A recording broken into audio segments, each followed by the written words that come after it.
Think about this for a minute. Have you ever been in a meeting or in a conversation where someone is saying all of the right things and yet something feels really off? Like their words are perfect, but their energy is telling a different story. Well, the reason for that is that the body doesn't lie. The body is always broadcasting the truth of what's happening internally. This is something I came to understand in a really tangible way.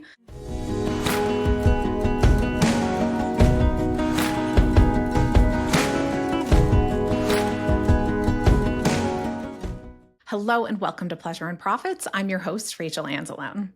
Over the past few weeks, we've been exploring how to evolve our identity as entrepreneurs, from recognizing limiting beliefs in episode 44 to actively stepping into our upgraded selves in episode 45. Today, we're taking that evolution into action because it's not enough to mentally understand who we're becoming. We need to embody that new identity and how we lead, how we show up, and how we create impact in the world. Maybe you've had experiences yourself where you learned something and you knew it or understood it intellectually, and yet embodying it and bringing it to life in a very real, tangible, tactical, practical way was really challenging, or was really sort of just like a whole different experience of it. I know I had this experience myself when I had studied holistic wellness, something that I've been interested in a long time, and in my 20s in particular, and was practicing in varying degrees for myself. And then when I decided to start a business in that realm, I fully immersed myself in studying. And when I left my job to start a holistic wellness business, of course, I thought I will build this business based on these holistic principles. And yet I had never operated in a business following holistic wellness principles. And so I just automatically defaulted to operating in the way that I knew businesses were meant to operate in order to be profitable. And so I immediately just fell back into all these patterns of the businesses, the companies that I had worked for in the past that weren't energetically sustainable, that weren't focused on wellness, and very quickly found myself having built a wellness business where I wasn't living the principles myself because I didn't have a fully embodied experience of what it meant to be an owner, an operator of a business operating within those holistic wellness principles. The business and the wellness stuff were two separate categories for me. And while I had an intellectual understanding of the holistic wellness work, and I was able to incorporate that in certain aspects of my life, I hadn't fully embodied it yet. And so I didn't even notice that I was showing up to work in a way that didn't align with those values until I reached a point where it was so bad, where I just felt like I have built this thing that I really, really don't like, that really doesn't feel aligned, that doesn't feel sustainable. And it wasn't until I hit that point that I realized that the principles that I had intended to bring to the business, they were concepts that I understood, but I didn't fully understand how they integrated into the practical applications of running a business. And this is something I've seen in conversation with people often. Many of the things that I have done in my life, many of the jobs I've had, are things that I wasn't necessarily trained to do. I didn't go to school for them. I just sort of ended up in them. It's sort of the story of my life, is like being invited into something and being given a lot of responsibility and then just working it out and figuring it out for myself.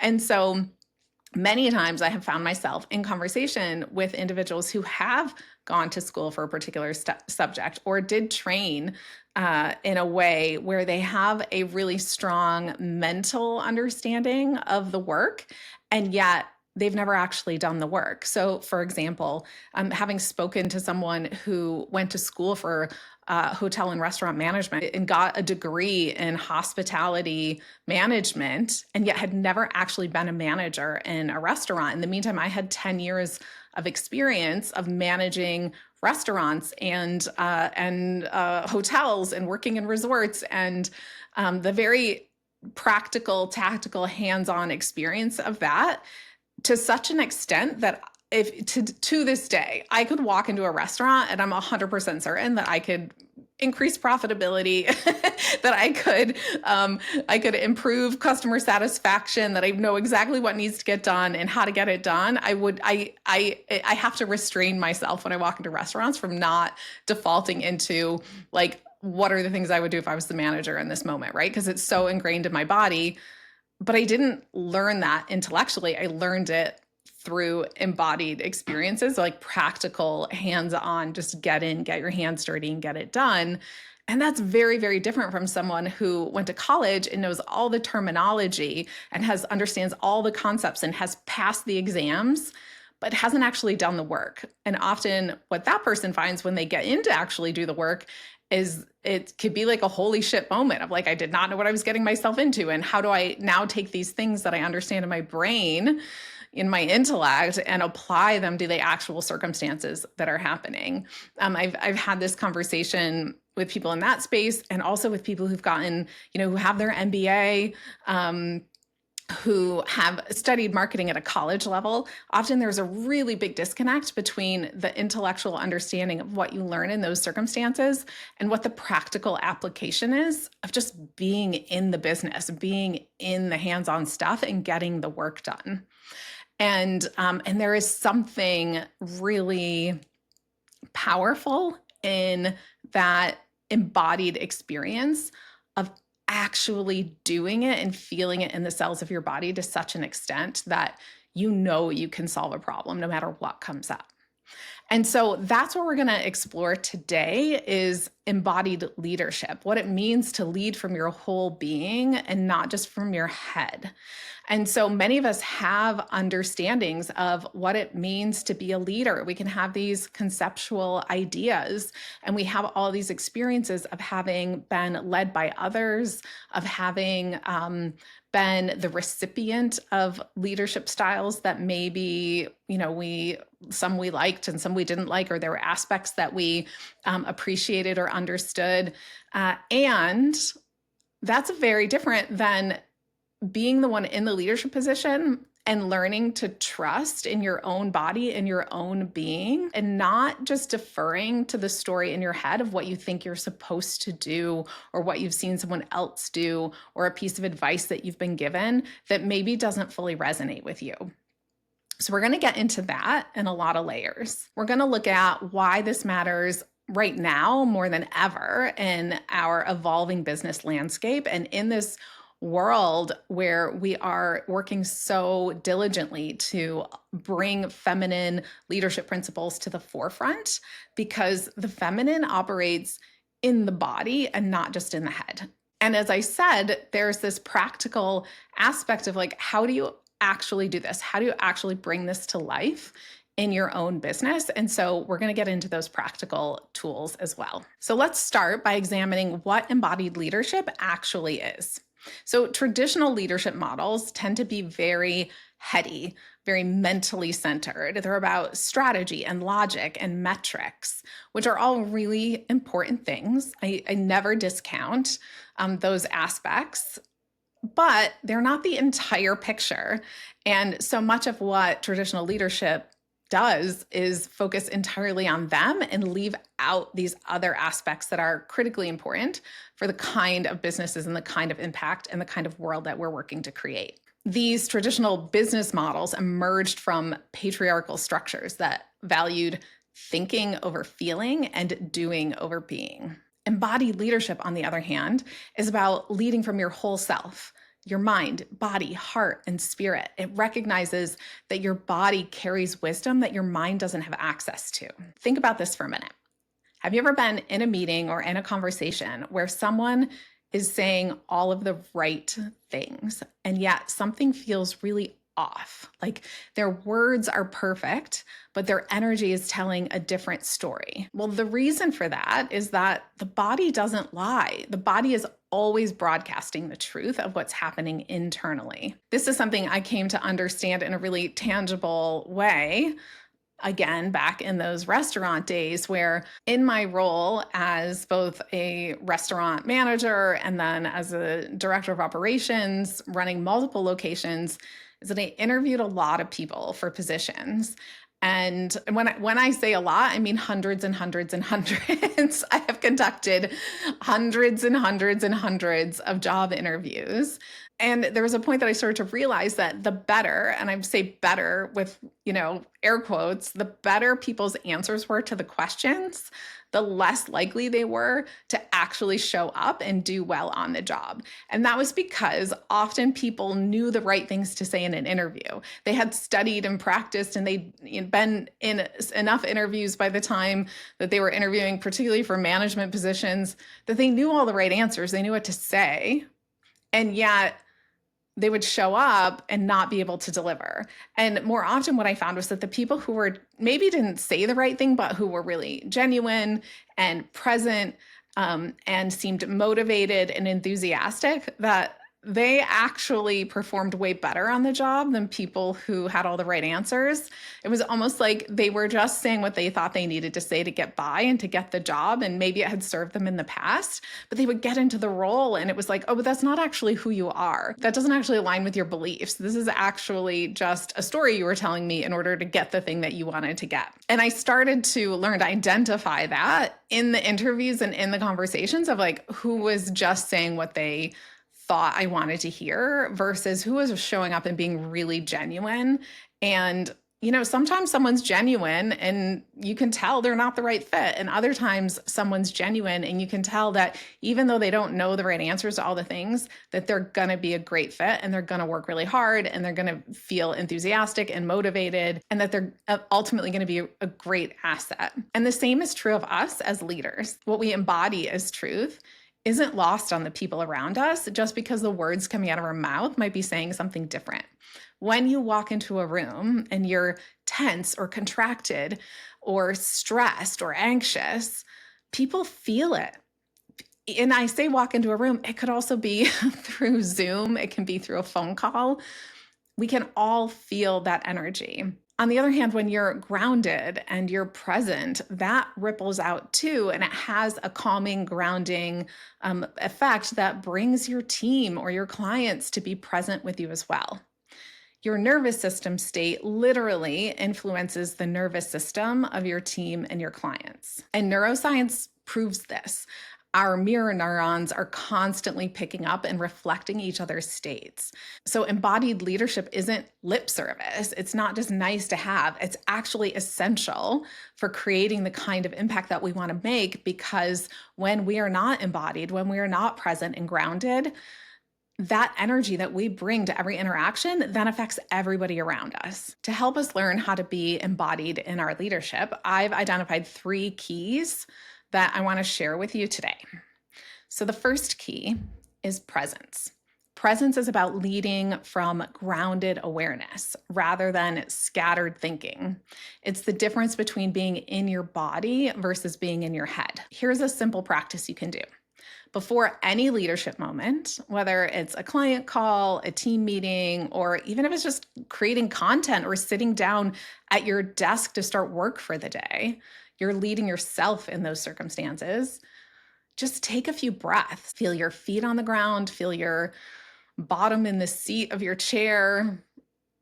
Drop into awareness in your belly and just take 10 seconds, 15 seconds, 30 seconds to bring yourself into a state of presence before you dive into the thing that you're getting into. This is a great habit that can have a huge impact on everything that you do. And you can do this practice before you get on a Zoom call or before you enter into a meeting or before you, do something really specific. And also, I think it's one of the bravest acts for leaders to do this type of exercise in the presence of their team or their clients or anyone as things are happening. It's not a circumstance of like you have to ground yourself and be present before you start or you have lost that opportunity.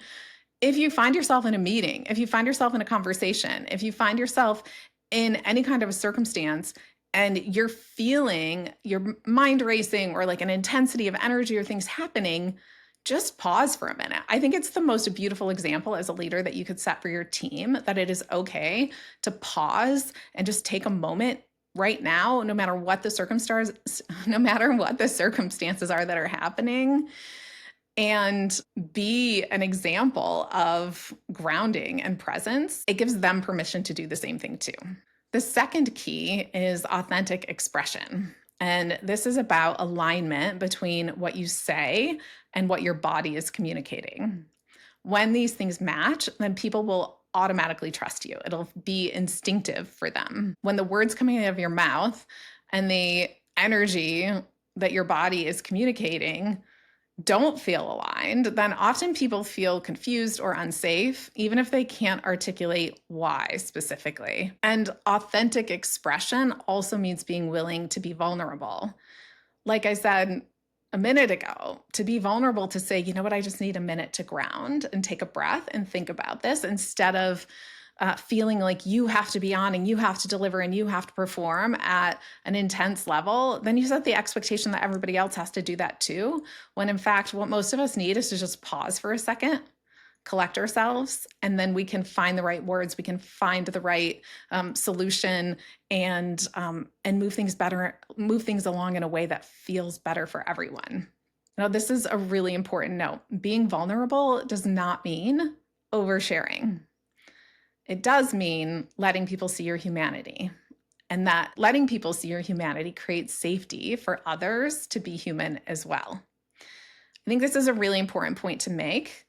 I have seen it, I certainly have experienced it, where a leader in a space has been in a dysregulated state, and in that dysregulated state, overshared and or unloaded their personal vulnerability, challenging experiences on the group. And that's not what I'm talking about here. I think there's tremendous value in sharing when you have something valuable to add to the conversation, which means you've learned something from it. And that doesn't mean that you can't ever share that you're in a difficult situation or you're having a challenge or you're working through something. That just means that you're not vomiting all of your drama on people while you're in the middle of the drama. An example would be to say, I'm working through something really difficult right now with a family member, versus unloading all the details of that challenging experience on people. To do that shares your humanity. It shares your vulnerability.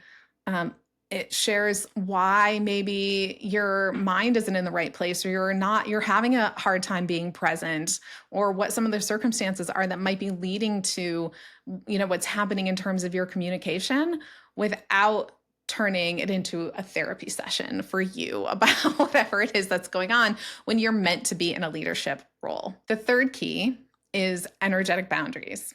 As embodied leaders, we need to hold space for others without taking on their energy. This is especially important for empaths and highly sensitive entrepreneurs, which I'm pretty sure if you're listening to this podcast that you probably are, one or both of those, or maybe they're the same, right? And so your body is your first boundary. When you're grounded and you're centered, you naturally create a safe container for others while protecting your own energy. So it's not about building walls up and keeping people out. It's about being sovereign in your own system. And it's empowering for you, but it's also empowering for others because it shows that you trust that they can handle themselves.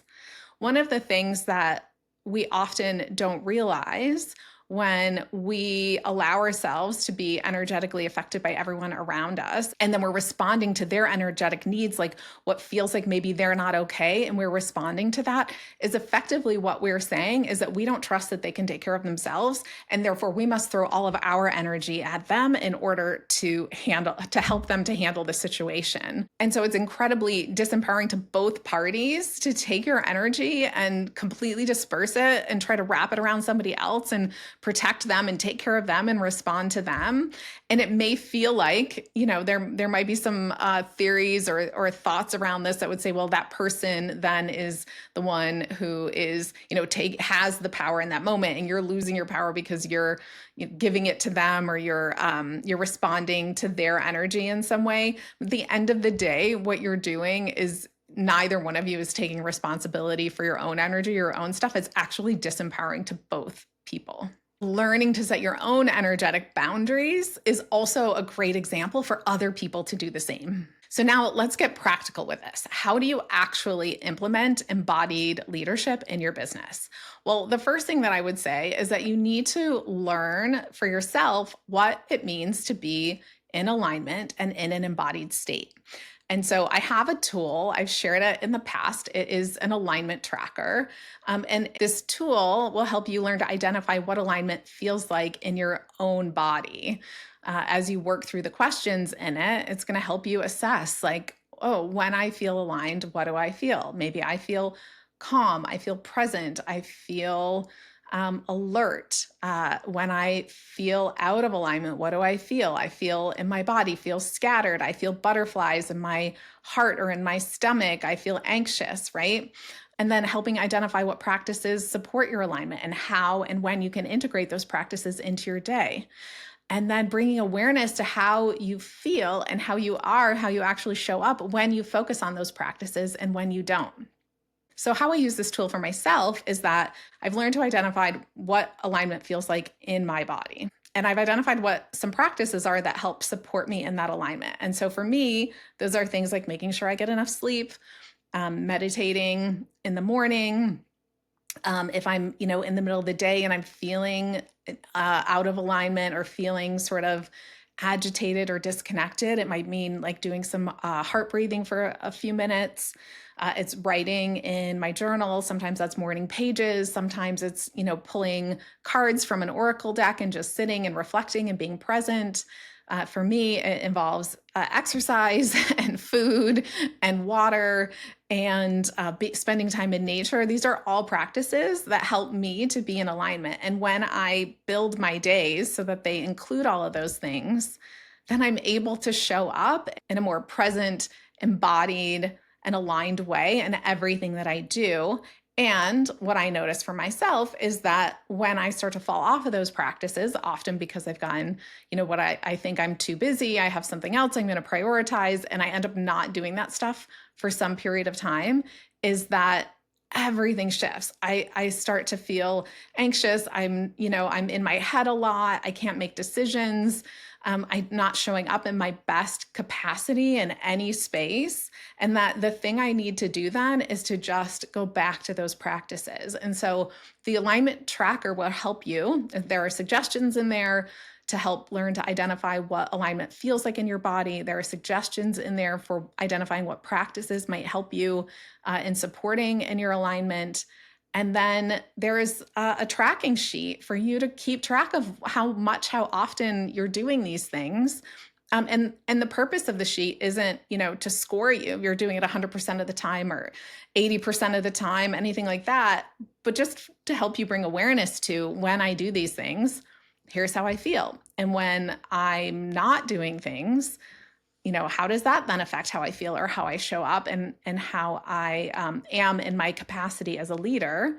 Am I showing up the best way that I can? And so that alignment tracker is a fantastic tool for learning and making this part of a practice that you're doing on a monthly, weekly, daily basis. Like, what are the practices that help you to be embodied and present on a regular basis? And I'll put this link in the show notes, but you can get the alignment tracker at rachelanzalone.com/alignment. And then also making a point before you make major decisions or you have important conversations to check in with yourself, to check in with your body and ask, what am I feeling leading into this? Where am I holding tension? What does my body need right now? And maybe you'll start to recognize that before those major decisions or important conversations, just taking a walk for a few minutes or doing a few heart breaths or just taking a few quiet breaths, doing a body scan, feeling yourself settle for just a few seconds even can have a tremendous impact on your ability to show up in an embodied way anytime. And then once you've done that, you can start to pay attention to what's going on in the room around me or the room or the Zoom, right? What's going on around me? And am I aware and present to the feedback that I'm getting from other people? And how can you bring these same embodiment practices to those people, to your family, to your team, to your clients. When you're about to lead a meeting or a workshop, can you feel the energy of the room and assess, are people leaning in or pulling back? Are people feeling anxious? Are they feeling relaxed? And then how can you adjust in real time by doing something like having everybody stop for a moment and just take a breath? Often in a work environment, we're jumping from one thing to the next to the next. We go from one meeting into the next meeting, and we're just bringing all that energy with us from meeting to meeting, from conversation to conversation. And what we really need to do at the start of a meeting is just take a few seconds to kind of clear energy, take a couple breaths before we dive into the next thing. And so reflecting on how are you creating experiences for your team and your clients that honors the whole person, making a point of honoring transitions with centering practices, building in movement breaks, just, get up and stretch in the middle of a meeting, or explicitly inviting people to trust their own body wisdom. If you can, in a moment, notice that you're feeling overwhelmed or your mind is racing and maybe you don't have the right words, you don't have the right answer, and trust for yourself to say, just a minute, let me pause and take a breath before you answer. Can you recognize when other people are doing it too? Can you recognize when you have team members who are in a busy brain, like frantic state, trying to answer something for you, and offer the invitation to them to also take a pause and get present and get into their body before they carry on with that conversation? Take a look at where you're already embodying leadership in this way in your own world. Maybe you're naturally good at grounding yourself before you speak. Maybe you intuitively read a room and adapt to it. Acknowledge for yourself what you're already doing really well. And then also reflect on what's your growth edge. Maybe it's overriding your body signals. Maybe it's getting caught in your head during challenging conversations. Maybe it's that you're taking the time to ground and be present yourself, but you're not offering or inviting or expecting for your team to do the same. So pick one of those areas to focus on in the coming week and really pay attention to where your opportunity is for improvement. As you do this, remember that embodied leadership is not about being perfect. Alignment is not about being perfect. It's about being present. It's about leading from your whole self and creating a space for others to do the same. As we move forward in this new paradigm of business, embodied leadership becomes not just valuable, but essential. It's how we create sustainable impact while honoring our own well-being and the well-being of the collective in a way that is nourishing and supportive and allows for even greater expansion and growth. In the next episode, we're going to take this embodiment into decision making, specifically exploring how to use your body as your most reliable business advisor. Until then, I invite you to notice one leadership moment this week where you can drop from your head into your heart, where you can shift from maybe a racing mind into a grounded and centered body, and see what shifts when you lean into prioritizing these embodiment practices and leading from your whole being. Until next time, remember that your pleasure is your power. Take care.